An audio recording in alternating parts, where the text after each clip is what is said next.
You might have heard of starvation mode. Okay, starvation mode does not apply to you. Starvation mode applies to children in Africa who are actually starving, who were skinny to begin with and then got hit with a famine and had no body fat to begin with. And then over a period of 6 months, they grow these distended stomachs because they are barely eating anything. Okay, that does not apply to normal humans. It's not going to apply to you. Watch videos of people who've done a 1 week fast. Okay, I've done fasts, and not only do you lose weight on a fast, but it's actually good for you. All right, I'm not telling you to do a month-long fast, but a fast of 2 or 3 days is very good for you. It's a total systems reboot. And if you look at all the literature, the one thing to be shown, proven to extend life across all animal species is caloric restriction. Okay, it is not a bad thing to skip a meal or to skip a day and let your body recharge and let your body not have to digest something for that day. And you can watch people losing weight who do week-long fasts on YouTube, or there are people who do month-long fasts of just drinking water, and of course they lose weight. Of course they do, and they don't starve because they're fat or they're overweight, and that's where the body starts to take. That's why fat is there. That's why you have fat in case of famine, right? You know, in hunter-gatherer days, we would have famines, or we would have times where we weren't able to eat, and that is what fat storage was for. And that is why it is so hard in the modern day, because you were just designed to eat as much food as possible in case we don't get that food again, right? It's like you spend 3 days hunting a boar or whatever in the forest, and then you and your family are going to gorge on that boar because that is your reward. You don't have this giant supermarket filled with a ton of food that is always easily available to you, okay? And if you want to look again at people who fast and lose weight, or who are in major caloric restriction and lose weight, look at Survivor. Look at the first year of Survivor.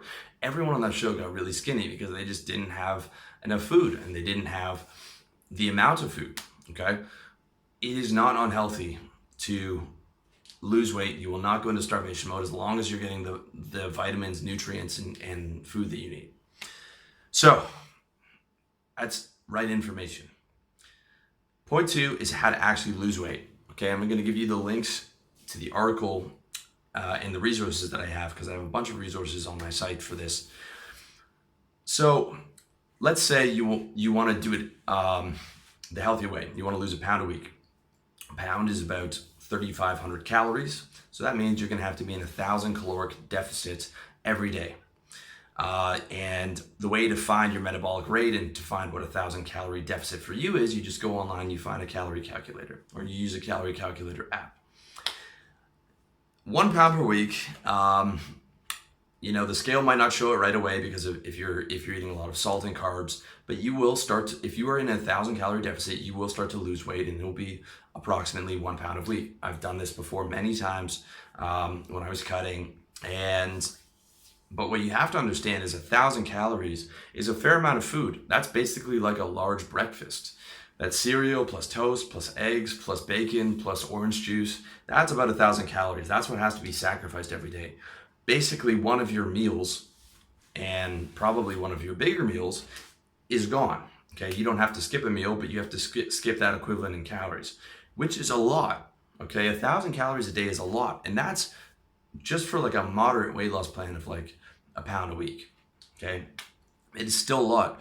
And 52 weeks in a year, if you want to lose 52 pounds, you're going to have to do that for a year. You're going to have to skip a big breakfast or a big dinner for the next year to lose 52 pounds. If you're 100 pounds overweight, you're going to have to do that for the next 2 years. You're going to be on a diet for the next 2 years. Okay, that's how serious. That's how much commitment it takes. That's how long it takes.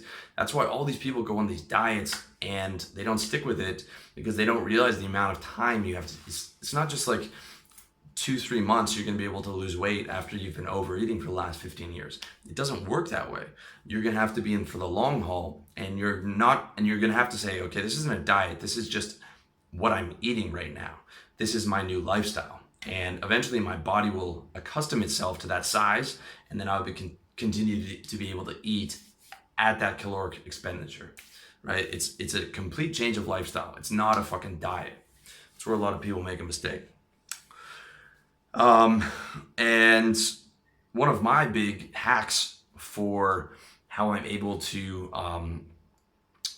not eat a lot of calories is I do intermittent fasting every day. So I eat from noon till 8 p.m. or 9 p.m. sometimes, and then I don't eat anything until noon the next day. So it gives my body the entire time to recharge.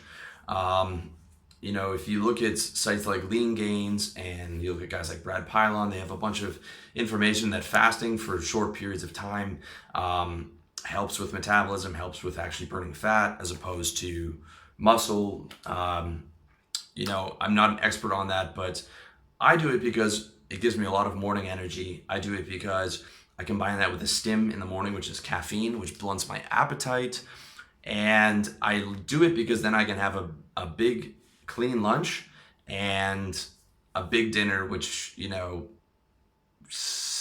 of the time or 40% of the time is probably kind of a cheat meal, the big dinner, or at least a little bit of a cheat meal, so that I actually get full at meals, right? Even though I'm maintaining my calories, I'm full in the morning because I have a stim and my body's used to IF. Then I get to lunch, I'm getting a bit hungry, then I full off that, and then I have a big dinner when I'm done all my work and I feel satiated. And I think it's a really good way to help you keep the calories off. That is one of my big hacks for how to lose weight. But if you want to see exactly what I do and have done if I'm doing a cut, check out my article and video, how to cut weight with minimizing muscle loss. And I'll have a link to that as well. Lastly, I just want to go through the mistakes that most people make. Okay, the biggest mistake is not counting calories. What gets measured gets managed. So I don't count calories in terms of, okay, this is 70 calories and keep a record of it. That's quite annoying. But I block what I'm going to eat for that particular meal. Like I know my chicken salad, it's probably going to be 700 to 1,000 calories because I'm going to put a lot of chicken in there. It's going to be a lot of protein, and I'm going to get my protein needs met by lunch, right? I'll have enough protein for the day, probably by lunch, or if not, most of my protein needs met. Okay, so not counting calories. If you don't count calories and you don't know, and you're not an expert at this, like I know exactly everything that I'm eating. I have a rough estimate of what that is. If you don't have that, you have to count calories, at least for the first couple months till you get the hang of it. It helps if you have standardized meals. If you start standardizing your meals so you know exactly how much that meal costs calorically, and that makes it a lot easier to keep track. Another mistake is not eating enough protein, because number one, protein is the most satiating food, meaning that it fills you up something like I heard 4 times more than carbs. And this is 100% true in my experience. I could eat 2,000 calories of ice cream at one time. There is no way in hell I could eat 2,000 calories of chicken breast or 2,000 calories of steak. Okay, it's just, I would throw up. It would be not possible. Okay, that's an important thing to understand. And the other important thing to understand is it is muscle preserving. So you want to, especially if you're a bodybuilder, you want to be able to getting 100 grams of protein in there. Some guys eat a lot more. Some guys eat a pound per gram of body weight. I haven't found much difference. As long as I'm getting 100 grams a day, I feel like that's fine for me.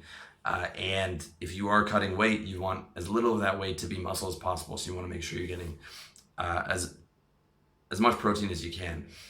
It's important.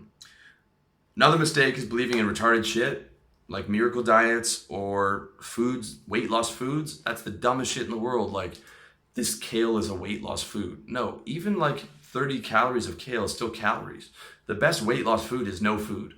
Okay, you don't lose weight by eating food. You lose weight by eating less food. There's no miracle weight loss food. It's the dumbest fucking thing in the world, and something that a fucking 19-year-old Thai girl over here understands. You take them out or let's say like a 27-year-old, you can take them out for dinner. They eat half their food, and are you sure you don't want some dessert? You don't want more? Oh no, I don't want to get fat. And they're all thin because they eat half their fucking meal. They don't eat a lot, and that's what keeps them thin. They have no idea about nutrition, no idea about all the other things available or health foods or anything like that. But they know that one thing of if I eat too much, get fat, and it's very clear to them. just like it's clear to your grandmother and people who have common sense. And it's really, really, getting caught up in those fad diets and all that stuff. Everything you need to know is in this video. You don't need to go outside the box at all. Another mistake people do is trying to eat healthy and cut weight at the same time. That is a very hard thing.